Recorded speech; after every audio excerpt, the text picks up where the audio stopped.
क्या सभी non residents NRI को पेमेंट होता है? वो टेक्निकल सर्विसेज मान के टीडीएस कंप्लाई करना जरूरी है? No, always not taxable. You have to thoroughly check the important definitions and interpretation of international tax, DAA, and Section 195. What is important is whether it is FTS or not.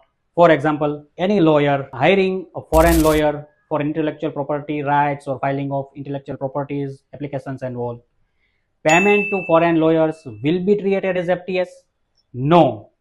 The intention of law is very clear. What is FTS and what is professional services?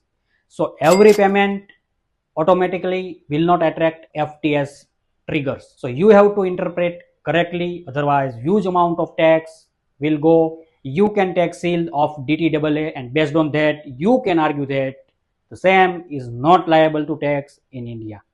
Follow us for more practical insights.